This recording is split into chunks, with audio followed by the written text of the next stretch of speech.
Halo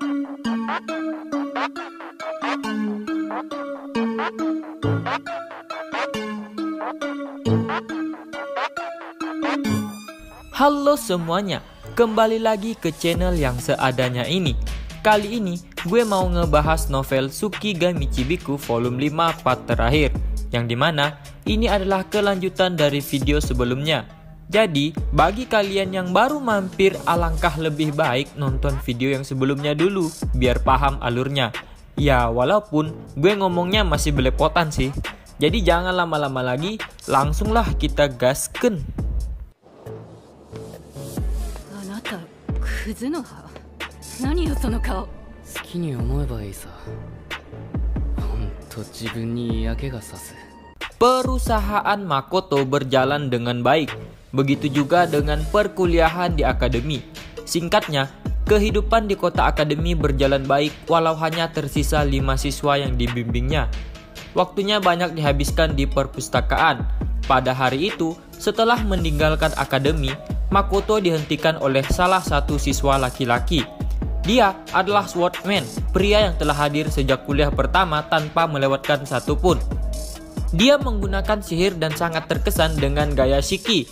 Ada saat-saat dia meminta sparring dengan Shiki sambil mempelajari teknik dasar. Dari 5 siswa, Makoto hanya ingat Swordman Gin yang telah hadir sejak hari pertama dan gadis yang memegang busur yaitu Amelia. Gin menggunakan pedang sebagai senjata utama dan sihir sebagai pendukung dalam pertempuran. Sedangkan Amelia menggunakan sihir sebagai senjata utama dan busur sebagai pendukung. Karena dia dipanggil oleh seorang siswa yang dikenalnya, Makoto memutuskan untuk makan siang dengannya. Obrolan antara guru dan murid pun terjadi. Setelah memesan krim nabe dalam perjalanan kembali, Makoto mengernyit ketika benih-benih masalah meningkat ketika dia meninggalkan toko tersebut. Tidak lama setelah itu, Makoto pun tiba di tokonya. Makoto telah mendengar kisah yang mengkhawatirkan tentang kepribadian saudara perempuan Rembrandt. Dia sudah mengkonfirmasi dengan beberapa orang, tetapi reputasi gadis-gadis itu memang tidak baik secara umum. Karena Makoto adalah salah satu orang yang tinggal di kota akademi. Itu sebabnya dia tidak bisa bertanya langsung. Jadi dia meminta Tomoe dan Mio serta Elwos dan Beren untuk menyelidikinya di Shige. Karena ada berbagai laporan, Tomoe meminta Makoto untuk kembali ke Asora dan memutuskan tempat untuk pertempuran. Makoto pun membuka gerbang kabut dan kembali ke Asora. Makoto memerintahkan Tomoe untuk menyelidiki dan dia telah sampai pada tahap di mana laporan itu disusun. Ketika Makoto membuka pintu aula tempat pertemuan, sejumlah besar suara tiba-tiba menyambutnya. Di dalam ruangan itu, dia melihat penduduk Asora berkumpul mengelilingi meja besar tanpa peduli ras. Dan kemudian, Tomoe dan Mio serta Emma datang ke tempat Makoto. Ketika mereka berada dalam jarak dekat, Tomoe dan Mio menyambutnya sekali lagi sambil menundukkan kepala mereka. Tatapan semua orang berkumpul pada Makoto dan semuanya mengandung harapan. Makoto pun mengangkat gelas tinggi-tinggi dan mengumumkan sorakan. Dari beberapa tempat, suara kaca yang memukul beresonansi dan pesta makan malam pun dimulai. Lalu, Mio pun mendorong Makoto untuk mengambil sepiring makanan yang dibuatnya sendiri di tangannya. Makoto pun memuji kelezatan makanan yang dibuat oleh Mio dengan perasaan yang jujur. Mio gemetar selama sedetik dan perlahan membuka mata tertutupnya. Wajahnya dipenuhi dengan kepuasan. Meskipun memasak adalah pekerjaan aneh bagi para petualang, tapi itu terbukti bermanfaat bagi pekerjaan utamanya. Setiap orang benar-benar melakukan yang terbaik. Bersama dengan Tomoe dan Shiki, Makoto pun menuju ke penduduk yang telah mengobrol dan menunggunya. Pesta masih berlanjut dengan sejumlah peminum berat. Sebagian besar dari mereka sudah jatuh atau puas. Yang tersisa adalah yang bertahan sampai pagi. Dan Makoto pun mengundang yang lainnya ke kamarnya. Di kamarnya laporan penting pun dimulai. Laporan dimulai dari Tomoe. Dia melaporkan hal-hal seperti Sophia dan Lancer serta cincin yang dapat menyegel kekuatan Dewi dan tempat yang bisa menjadi semacam petunjuk. Dia juga melaporkan tentang pertemuannya dengan pahlawan. Mereka adalah orang-orang yang diculik oleh Dewi, yaitu penduduk bumi lain selain dia. Dia adalah pahlawan kekaisaran Gritonia yang disebut Iwahashi Tomoki. Pahlawan Gritonia adalah salah satu yang melekat pada keserakahan. Setelah pertempuran dengan iblis, mereka mungkin berniat untuk mengobarkan perang antara manusia. Fakta bahwa Gritonia sedang membuat senjata, maka itu akan mengarah kepada perang dengan sesama manusia, dan juga tentang putri yang menemaninya. Makoto pun menanyakan informasi tentang dirinya. Tomoe pun menjelaskan bahwa informasi tentang Makoto telah memudar dan menghilang karena ada seseorang yang mengamuk sehingga menciptakan danau dan membuat pertarungan berhenti. Jadi, informasi tentang Makoto aman. Laporan Tomoe pun masih berlanjut. Tentang masalah perubahan iklim, Tomoe melaporkan penyebabnya adalah Makoto itu sendiri. Mendengar itu, Makoto pun terkejut. Secara akurat, itu adalah tempat di mana Makoto saat ini berada. Tempat-tempat di mana dia telah melewati gerbang kabut akan mempengaruhi iklim Asura. Begitulah pemikiran dari Tomoe. Sebenarnya, Tomoe masih belum yakin apakah yang mempengaruhinya adalah tempat Makoto berada atau tempat gerbang dibuka. Jadi, dia masih belum bisa mengatakannya dengan pasti. Tomoe dan Shiki pun melanjutkan diskusi mereka. Jadi, mereka akan mencoba mempersempit kondisinya. Dan setelah menentukan alasannya, mereka akan memikirkan cara menanganinya. Analisis akan dilakukan oleh Tomoe dan Emma, dan dia akan mengumpulkan beberapa orang lain. Setelah mendengar laporan dari Tomoe, Makoto berkeliling memeriksa Asura bersama Shiki dan Emma. Di berbagai tempat, kegiatan yang terlihat adalah bertani dan membangun perumahan. Makoto pun mengetahui bahwa fasilitas yang dibutuhkan hampir selesai. Itu sudah sampai pada titik bahwa seseorang dapat menemukan makanan hanya dengan berjalan-jalan secara normal. Masih ada beberapa tempat yang belum menjadi ladang budidaya, tetapi ada rencana untuk melakukannya. Karena ada sesuatu yang ingin dikonsultasikan Emma kepada Makoto. Mereka pun meninggalkan ladang dan mengikuti Emma. Makoto melihat ogre hutan dan Komoe gelisah dan tidak bisa tenang. Emma menjelaskan bahwa mereka tidak bisa menemukan bibit pisang pada pohon pisang yang mulai mati, karena pisang adalah buah favorit dari mereka. Jadi mereka merasa khawatir, sedangkan pembibitan dengan biji tidak mungkin dilakukan. Setelah mendengarkan penjelasan mereka, Makoto ingin melakukan sesuatu untuk mereka. Dia tidak yakin apakah itu akan membantu, tetapi ada satu metode yang disebut okulasi yang merupakan metode yang tidak memerlukan benih. Makoto pun menjelaskan tentang okulasi dan cangkok untuk Emma dan ogre hutan. Emma tampak tertarik pada okulasi dan ogre hutan bersemangat mendengar keduanya. Emma pun berterima kasih atas informasi itu dan berpikir untuk mencobanya. Di sana, Makoto juga bertemu dengan tetua dwarf. Penampilan tetua dwarf adalah pria tua yang sudah lanjut usia, sampai-sampai bukannya dwarf, ia lebih mirip manusia. Dia adalah orang yang baik hati, tetapi bahkan dengan penampilan itu dia masih mampu menanganinya palu yang sudah mulai melampaui statusnya. Tetua itu pun memperlihatkan sesuatu. Dia memiliki material di tangannya dan meletakkan puing-puing itu di atas meja. Shiki yang ada di sana pun bereaksi terkejut terhadapnya. Itu adalah sesuatu yang dibawa Mio ketika kimononya rusak. Tetua pun menjelaskan kepada Makoto sambil meletakkan jari di pelipisnya. Shiki tetap diam. Meskipun dia suka bahan dari baju besi, dia juga sangat senang dengan tongkat itu. Setelah mendengar cerita Mio dan menyelidiki material dan kimono, mereka sampai pada kesimpulan bahwa itu hanya Mamono besar dengan kekuatan serangan tinggi yang memakan spirit angin. Mamono ini spesies ya, kayak ras gitu. Rasnya tuh ada insek dan lain-lain. Ogre Forest telah menyelidiki iblis-iblis di daerah itu dan tidak menunjukkan gerakan apapun yang menonjol. Lalu Shiki diam-diam mengangkat tangannya. Dia pun mengatakan bahwa orang yang melakukan percobaan pada Mamono itu adalah dia sendiri.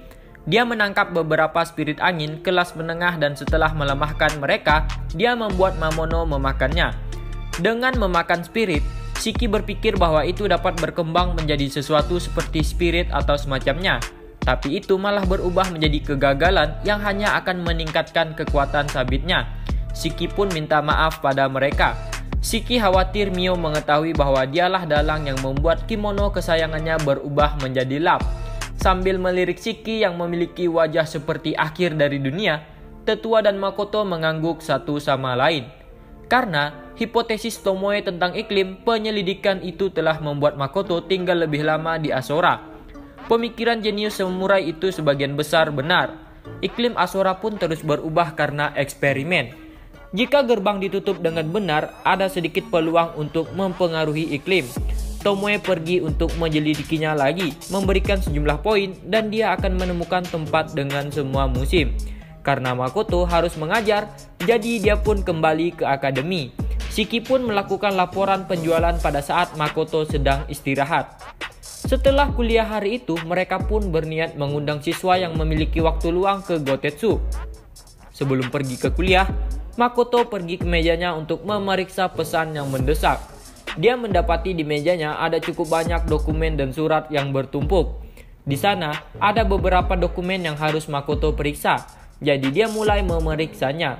Sebagian besar dokumennya berisi permintaan untuk menerima siswa. Di antaranya datang dari Sip Rembrandt. Yuno Rembrandt, itu adalah putri Rembrandt. Melihat informasi dari dua bersaudara Rembrandt, Makoto pikir kemampuan mereka cukup tinggi dibandingkan dengan siswa lain.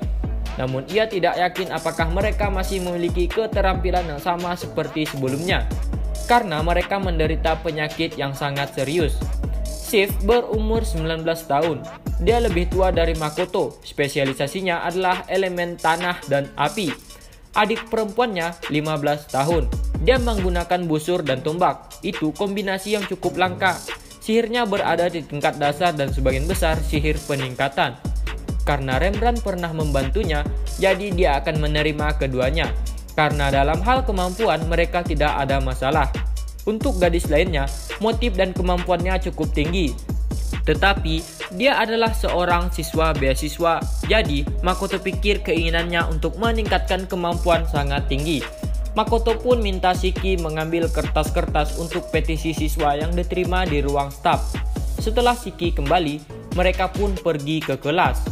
Ada 3 orang tambahan, mengesampingkan level siswa. Sistem di Rosgrad cukup mengesankan. Tidak hanya tingkat siswa, tetapi para human pada umumnya cukup kuat.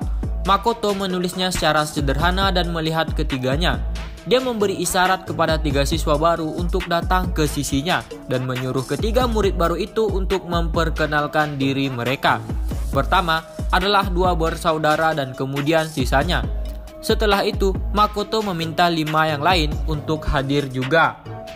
Saat mendengar pengenalan dari Karen, Makoto memeriksa reaksi siswa lain. Tidak ada banyak perbedaan dibandingkan dengan 2 bersaudara Rembrandt. Meski begitu, gadis Karen itu menggunakan sihir untuk mengubah penampilannya. Itu sebabnya dia diterima oleh siswa lain tanpa rasa tidak nyaman. Penampilannya benar-benar berbeda dari manusia biasa. Ketika Makoto melihat Shiki, Shiki pun mengerti dan mengangguk padanya. Shiki dan Makoto tahu itu adalah jenis mantra ilusi. Tapi Makoto tidak tahu apakah dia menggunakannya sendiri atau merupakan efek dari beberapa jenis alat. Setelah 5 lainnya memperkenalkan diri, Makoto menyuruh ketiganya kembali ke grup. Untuk kuliah hari itu, Makoto memiliki subjek yang menyenangkan. Tapi, itu terlalu berat untuk 3 siswa baru. Mereka pun membagi grup menjadi 2. Ekspresi 5 orang itu kaku, tegang, dan berkonsentrasi. Makoto akan membuat mereka bertarung dengan makhluk yang dipanggil. Yang kalah akan mendapatkan hukuman. Dalam skenario terburuk, Shiki akan menyembuhkan mereka, jadi mereka bisa tenang. Lawan pertama mereka adalah Lizardman. Mereka akan menulis laporan setelah pertarungan. Meninggalkan suara perjuangan hidup dan mati para siswa, Makoto kembali ke tempat Shiki dan 3 lainnya sedang menunggu. Setelah menyelesaikan penjelasannya, Shiki pun pergi ke tempat pertempuran 5 siswa sebelum ada yang mati. Makoto pun memberikan penjelasan singkat kepada ketiganya tentang perkuliahannya. Ketiganya pun mengerti. Mereka bertiga akan membentuk kelompok dan bertarung melawan Makoto. Setelah 5 menit, Makoto pun memberikan sinyal. Dari ketiganya, area Karen dan Shift telah dimulai. Makoto sudah bisa memprediksi skala sihir yang akan mereka gunakan. Yuno dengan cepat melakukan serangan pertama. dia menembakkan panah ke arah Makoto. Namun, karena kekuatan fisiknya kurang, kekuatannya pun lemah. Panah itu dihentikan oleh penghalangnya dan itu tidak mengenainya. Lalu, serangan kedua.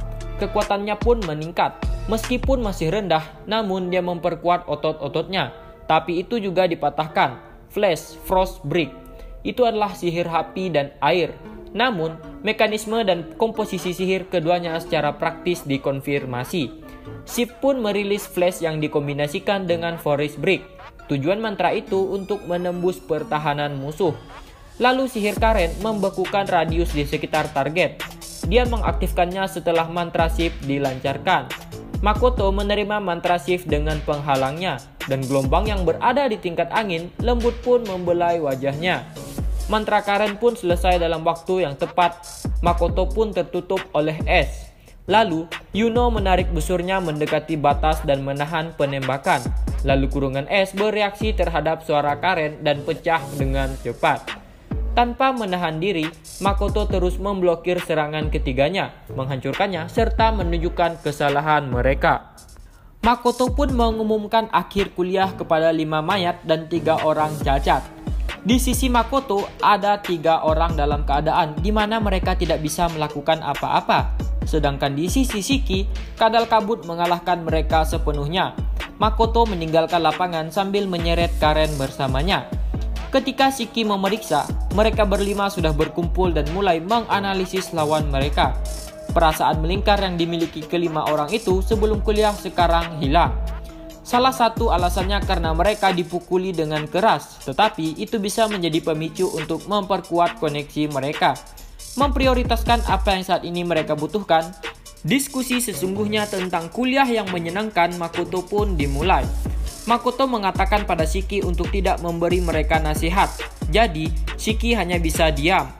Tanpa berkata apa-apa, Shiki pergi dan menyelesaikan urusannya di ruang staf sebelum menuju ke tempat pertemuannya dengan Makoto.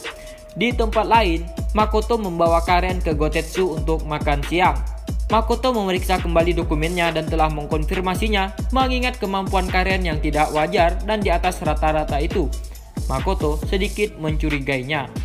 Makoto ragu bahwa wanita di depannya itu benar-benar Karen Frost, karena setelah membaca sejarah pribadi Karen Frost.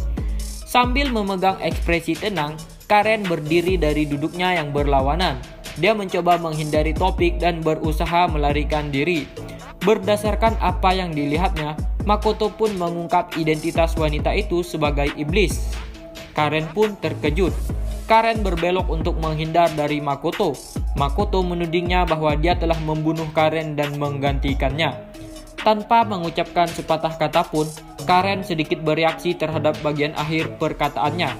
Wanita iblis itu pun mengaku bahwa dia bukan Karen Frost. Wanita iblis yang telah melepas topeng Karen itu sedang menghentikan kamuflasenya, dan niat membunuh yang kuat pun ditembakkan.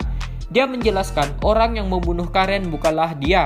Itu adalah perbuatan sahabat Karen sendiri. Makoto pun menanyakan namanya yang sebenarnya. Namun, wanita itu menolaknya karena dia berniat untuk melenyapkan Makoto.